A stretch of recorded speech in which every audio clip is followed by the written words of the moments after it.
from the Geek Shack Farewell Taylor GT.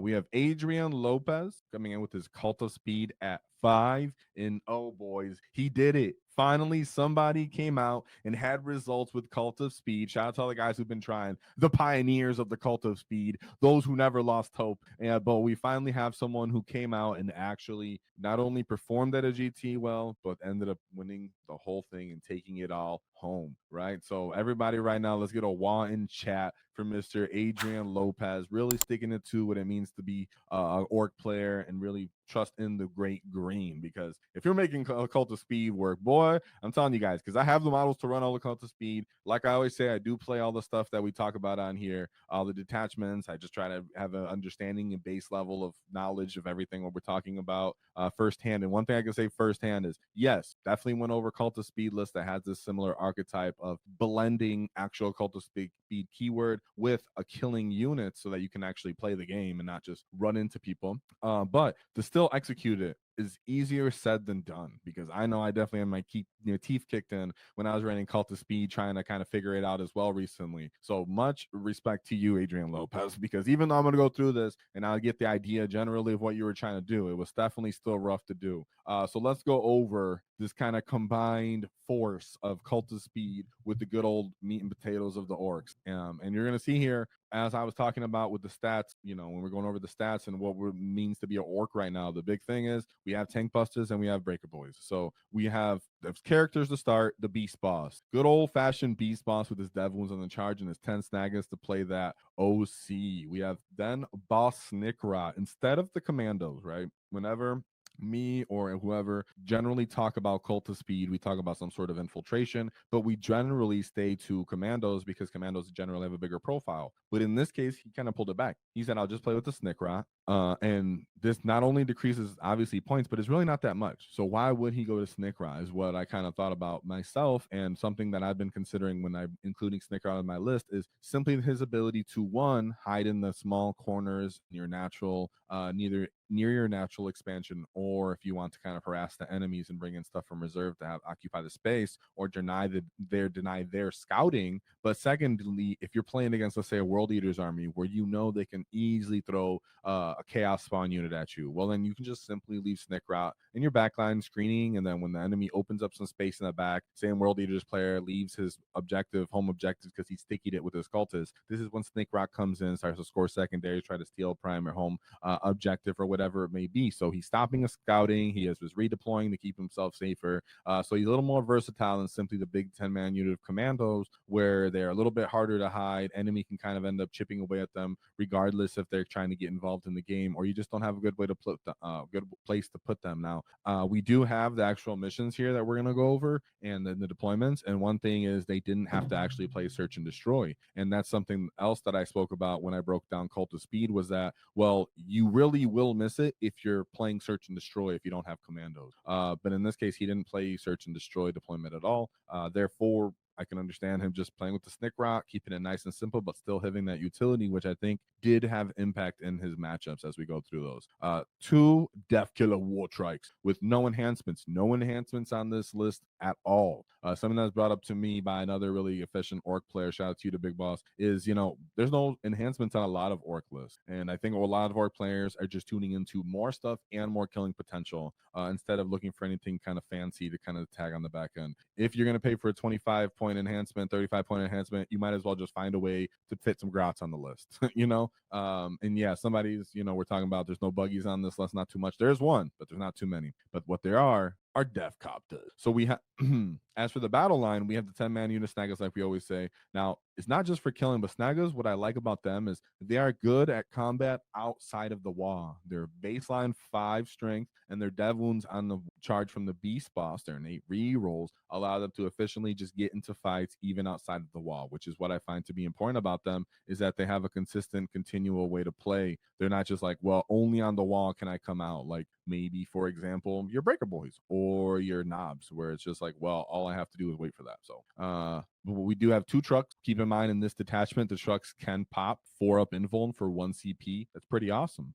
He has 2 unit of Breaka Boyz, and then he has 2 unit of Tankbustas. Neither of these units have a character, meaning you can either mix and match a Breaka and Tankbuster into SWAT teams into trucks, or just put double down depending on the deployment and the enemy or matchup you're going into.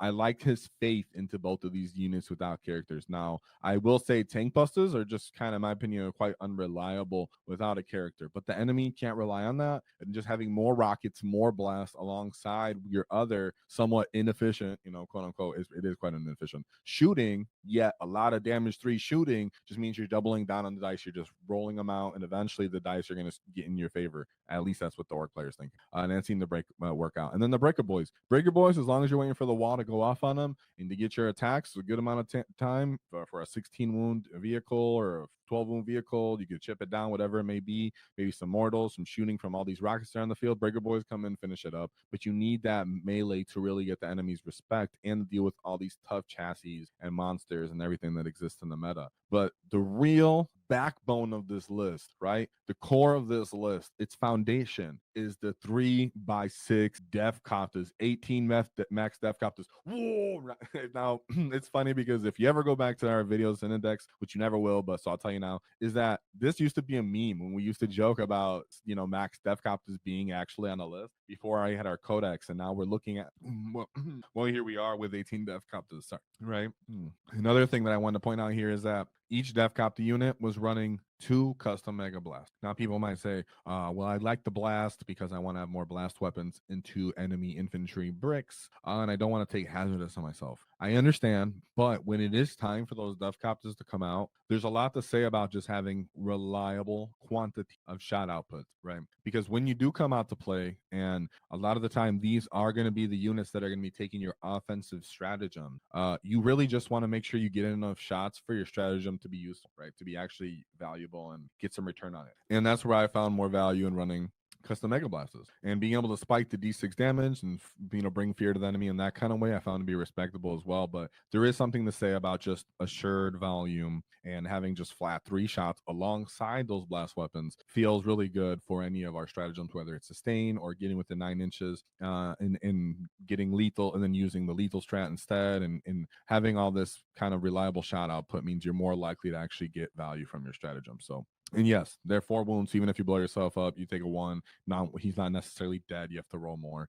So good to point that out. 1 Gretchen unit, because that's all you can fit. You already got a lot of stuff on the field. You just need your CP return. Just need your whole home objective to be held. You have other stuff all over the place. Like I said, you can use Snickrot for another screener in your backfield. And then the 2 Tankbusters, as we mentioned, 2 big bricks of Warbikers, followed by 1 Boomdaka Snazwagon. Keep in mind, the Boomdaka Snazwagon datasheet ability does not work against vehicles or monsters, but it does have an aura of -1 to hit within 6 inches of the Boomdaka Snazwagon. So you do like this to go up the field alongside your bikers, or if it's later, maybe middle of the game, once your Deffkoptas have come more into play, it could be a way to keep your Deffkoptas from dying when they pop their 4-up and invuln into combat. Either way, the Boomdaka Snazwagon is quite valuable at 70 points. Good volume of shooting, has built-in sustain on his weapons anyways. And now people would say, well, we don't have a lot of buggies on this list. Buggies just are not efficient offensively in any sort of manner, take a lot of battlefield space. And in this case, you drop all your buggies for the 2 more reliable and efficient data sheets that do have the Cult of Speed keyword, which are the Deffkoptas and the Warbikers. The Deffkoptas are already a big profile. Generally, you're going to put one of these units into deep strike regardless. The Warbikers units along the trikes are also gigantic profiles, guys. So in a lot of ways, it's not just about, well, I want to bring the speed free keyword, which I did, which I felt the repercussions of that. You just want more damage output, and that's where you're just going to kind of gut the rest of those Cult of Speed units and stick in these damaging units without all the character support is what I like to see. So that being said, let's actually go over his path to victory. Another thing to check out is our sponsor, the Baron of Dice. They make high quality custom dice. If you enjoy our content and want to show some love, check out the Baron of Dice custom dice, including Wall Tactics official dice. To support us, use our discount code in the description for 5% off, because nobody likes taxes. And of course, shout out to Forgefire Gaming. They offer competitive terrain sets that I use at home that comes pre-painted with slotted acrylic bases allowing for easy building removal and measuring and alignment with it itself. Check it out in the description and check out our paint competition. This month we have the Stampa, so you can get a set of those wall tactic dice because we do have some of it. We have his missions and what's going on here with his opponent. So let's get a wall in chat for that. Whoa! And I absolutely, if you guys want for the after action reports, I'll do the Deffkoptas. I have a Stomp coming out this week. I'll keep a lookout for that in the members video, and then it'll be public in with a couple weeks. But I'll do one with Cult of Speed if we get enough support. So let's look at his. Let's get into his first game. So this first game was Mission M, which is Purge the Foe on Crucible of Battle, and this was Layout 4, which Layout 4 is quite expansive in the middle. So you're not going to get too kind of buckled up in the middle with all your vehicle, your bikers, and your Deffkoptas and your units that are coming out to fight. There's a way to play that, but you definitely do want to play the parameters and the edges of the table. What's interesting here is that typically on Purge, Orks hate it, right? Just as Orc players, me speaking to you as fellow Orc players, we typically don't really like Purge because a lot of the time we're the ones that are getting purged. So let's look at this matchup. He's going into the Black Templars as Righteous Crusaders. So we have Chaplain Galmaldus with High Marshal Helbrick, Lieutenant, and then Lieutenant with Combi Weapon, followed by one unit of Intercessors for the sticky objective, followed by two big old bricks. One is a Primaris Crusader squad, and the other is a Primaris Sword Brethren squad. And his list is actually called two mobs, or two, what is it called? Two bricks and a dream. Yeah, two bricks and a dream. So these are just two big 20-man units of Marines mixed in with some other non-Marine units. Sorry, not Marine, sorry. It's kind of like scout bodies. These neophytes are more like scout bodies, and then you have the Primaris Marine proper bodies with power armor and everything. Keep in mind in this detachments they have access to feel no pains and invulns through their like oath capabilities. We have a Reaver squad followed by scouts, Vanguard brick, a 5 with jump pack, one Invader ATV squad with the multi-melta, two Gladiator Lancers, and then a Land Raider Redeemer. So one thing here that you do appreciate about your Cult of Speed list as you're looking at Adrian's Cult of Speed list. One, plenty of blast weapons for all of these bricks of Primaris squads. And even though they get access to feel no pains, the fact that they're 3 damage on these 2 wound bodies means that they're typically dying regardless from how the math works out anyways. Now, his low amount of actual units that can activate into killing so many ablative wounds from the Deffkoptas, also being able to hide the trucks kind of efficiently, the Warbikers themselves being able to put so much aggression to pull these units out to require them to actually invest into killing them, keeping the Land Raider from just planting itself on the middle of the table. But if it does, because a lot of the time when I actually played the Cult of Speed list, especially if you're looking at layout 4, where the middle's just open. So if you play the edges of the battlefield, which is how a lot of the time you're going to play your Warbikers into this list, because you want to bring in 1, deny their reserves, 2, bring in your own deep striking units, play the objectives as in their natural expansion and yours, harass theirs, turn theirs off so you can control primary and keep them hemmed into their deployment zone. And then if they do come into the middle with this same Land Raider as we spoke about and these 20-man units of boys, well, the fact that you've been staged up on the perimeter, the fact that you have reactive moves with your Warbiker units and your Deffkoptas units means it's a little bit harder for them to actually get into combat wherever they want to, and you should be able to kind of delegate what units kind of get picked up by their big charging mobs, and then respond with all of your blast weapons and your actual backbreaking units like your Breaka Boyz. Keep in mind, even a unit of Tankbustas, once it's to WAAAGH and they've already shot, they can charge into these units and start to get some fights off as well. So he really only has a couple of these little scoring units, which is Reavers, Scouts, Vanguards, and then ATVs. So you can either hunt those down with your bikers a lot of the time, and his anti-tank weapons, which are just Lancers, are doing horrible into something like Deffkoptas with their 4-up. Deffkoptas are a very efficient unit for popping the 4-up invuln strat in the detachment. And so many ablative wounds, which ablative wounds is just a fancy way of saying all your wounds are split up. So 6 bodies, 4 wounds apiece.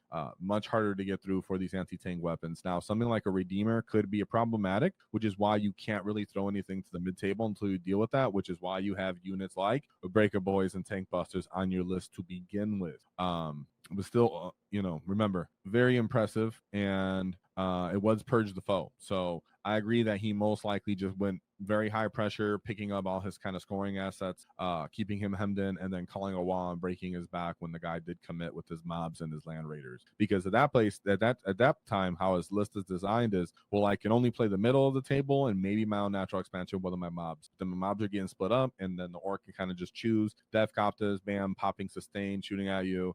Boom, you ran to the middle. I'm going to just use something that's fighting your mobs a unit, and then shoot your land raider if I feel like I can, and then charge into it with your Breaka Boyz. Maybe even get bomb squigs to work off because they're in the middle of the table. So then that's a lot of bomb squigs if you can get it off. So I love it. Yeah, that one's a very problematic land raider because that's the flamer one. Then we go into his second matchup. Oh, keep in mind he had a 84-point win there, which is great for Purge the Foe against the Space Marine. So shout out to that. And it was layout 4. Very, very open in the middle, which means when those bikers get involved, those fights are getting off. The Deffkoptas come out once you push the enemy back with your bikers. Because remember, they come on D strike, boom, ingress to the middle, and be awesome. Not necessarily always, right? Not always. You just drop them in the edges. A lot of the time, people do is use their bikers to run up on the edges, and then they drop the Deffkoptas behind them, and then they'll kind of feed them out to the middle of the table, being ready to pop the four up info and cause the enemy to commit to clear that, and then your other 2 Deffkopta units jump that unit. So I know it's kind of hard to say, easier said than done, and hard to see if you haven't seen it, but it does take some reps and practice and a little bit of baiting and pressure because the enemy still fears your wall, but doesn't necessarily know that you don't kill too hard other than your Breaka Boyz. So they respect it a little too much probably sometimes. Then we go into the second game, which is the Leagues of Voltan. Yeah, war for the chat. And then we have Iron Master, and then an Iron-Haired Champion. Here's a Blazing Glare, so you can get some more grudgeons on you. 2 units of Hearthkin Warriors, followed by 3 Sagittars. Now, if you haven't played Leagues of Voltan, I know they're a little niche. A lot of the time, they'll break this unit into 2 pieces, that kind of like combat squatting, what Space Marines do, where you break the unit apart or Sisters of Battle. And you'll take their special weapons, and then you put them in a 5-man unit, stick them in Sagittars, and then Sagittars will scout into the middle of the table. Then you have 2 units of big Chthonian Berserkers. Very cool units. They hit on 4s naturally, but then you're usually grudging, so they're getting +1 hit, +1 on 1 there. And then they have flat 3 damage mauls. These maul launchers do cause you on a 4+ to be slowed, like -2 to move, -2 to advance, -2. And they have feel no pains. Bad armor saves, feel no pains. Orks generally can kill them pretty good, but they're pretty annoying. I think they might have fight on death on the 4+, but I don't remember. I don't think so. But let me know in the chat if you guys know. Then we have 2 big Hecaton land fortresses. Kind of their version of land raiders, and then 2 big bricks of these pioneers, followed by 1 infiltrating Jaeger unit. The one thing that reminds me about these Jaeger unit is they are T5 just like Orks are, which usually is kind of actually surprising when you go to get into them, right? A commando unit trying to fight them is like, oh, wait a second, you T5 also. But 2, they actually have a reactive move, so that's a little annoying. Now, if you haven't played the Leagues of Voltan, their game is a little simple, but I actually like it. A lot of the time, all they're looking to do is their infiltrators create a pocket so that they can scout into it. They scout into that pocket. The warriors or whatever their battle line units at some point, whether it's turn 2 or whenever your pressure is going to be applied to them, will be disembarking and creating another barrier. They then will drop in Terminators. In this case, they don't have the Terminators, so they'll be dropping in. That's where they'll keep the Berserkers in play, and then their land fortresses. And then as you try to chew through those screens, they're going to be taking you out with Pioneers, and if you have a volume of units, and then crushing you with the Berserkers if you need multi-damage thrown into you. So it's very much, I'm just going to push forward, create a big, nice dwarven wall of bodies and small dedicated transports of these Sagittars that are T10. And then as you react to that and start to chew that away, you're applying grudging tokens to yourself. They're chipping you away. They might throw in other biker units to you. They might come in on the battlefield edge where you didn't screen, whatever it is. So very important. 1, keep that in front of you. Whether they're playing with Terminators or not, keep them in front of you because the Pioneers can come on and off the table. And then 2, apply great pressure, which is exactly what Kult of Speed does. So what I like about that is, 1, if he gets to deploy first, he can use Snickra as a way to deny the Sagittars from getting a good scouting in. In that case, that means he can just apply even more pressure earlier. We do have to keep in mind that those little Jaegers can reactive move and try to stop your bikers from moving forward, but you'll take that charge. You'll fight them, give yourself +1 to wound in this detachment, be able to shoot at them with some of your small arms. They don't have good armor saves, so you can at least win that exchange. They react to you, they close the distance, and you come in and clap them again. So really nice to see. But this was mission O on Terraform, still layout 0, of course. And remember, new layout Terraform, is, you can set it up and then the person can take it off away from you. Really cool that this list, of course, is going to be ready to do terraform and then apply so much pressure that you're not going to take it away from them. So 90-point win there. Love to see it. Wait, that's his fourth? No, that's his third. Then we go into his third game, which is against Necrons, the Awakened Dynasty. So typically these guys don't want to die, which is funny because Kult of Speed don't really good at killing, not really that good at killing.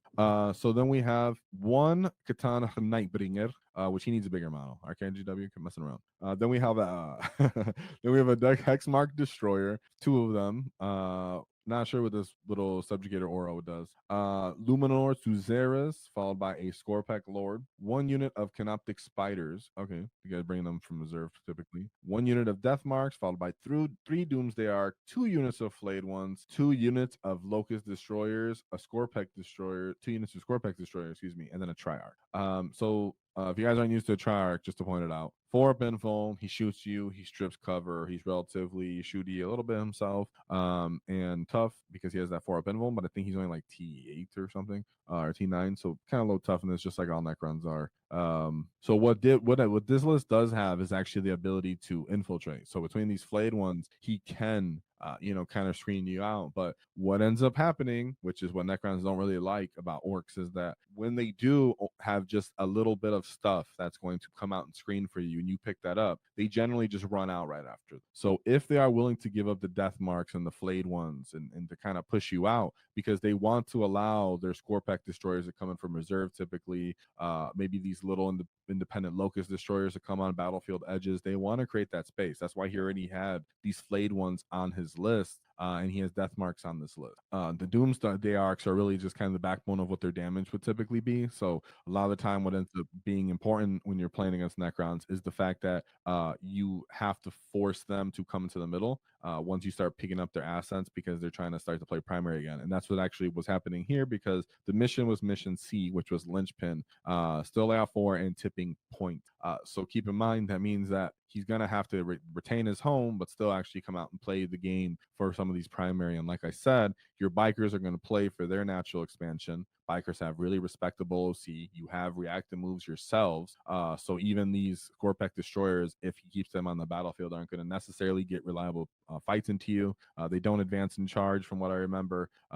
So he has to just cut angles with Doomsday Arcs. If you really wanted to keep a Biker unit alive, they can too also pop a 4-up and Vuln, and really just letting them know can allow them to make the mistake of over responding and pushing themselves into the corner to shoot that one unit. You don't even pop your 4-up and Vuln. You're like, I don't really care. Bring in your Deffkoptas. Everybody else comes in. You reserve that CP to throttle it on your following turn, and then you really get stuck in on them. So one for cleaning screens, two, flipping objectives, primary, their natural expansion, retaining your own, taking up the space for their reserves, causing them to commit because it's linchpin means that they're setting themselves up to get walled on, and then they lose it on the trade. We do have some respectable kind of mortal wound potential from this list between the Tankbustas, between the charges, the grenades, and the Orks themselves. Just actually in this kind of list, we have the same redundant amount of rockets, and the Deffkoptas flying over you and doing some ability of shooting rockets to you as well. So pretty crazy to see nonetheless. None of those Necron units, like really like the Doomsday Arcs themselves, don't want to shoot into Deffkoptas or Warbikers with their 4-up invuls, and then it's just they start to overcommit and you just get to just run over the other flank. So it's pretty sick that he actually was executing this on these armies. Yeah, Bikers maybe I'll check that again. Bikers might only be a 5-up invul, but I'll check that again. They might be also a 5-up invul, but regardless, going to the Deffkoptas with the 4-up is enough commitment. And given the Koptas, the Bikers 5-up could be nice, but I think you're going to use it as a reactive move to force your shooting to shoot them, and then bait, they're shooting into one lane. And I think because you're going to be like, I'm going to react to move my Bikers away from you, and they're like, oh shoot, I'm going to shoot you then. Otherwise, people will just, if you don't have the reactive move, they'll just move up, charge your unit that committed to clearing their screen, and then they'll shoot what was behind them. So that's why the reactive move is so important. That's why I mentioned. Then we go into, the Koptas can have to fly over for the grenades. Then we go into his fourth game, right? This is his fourth game.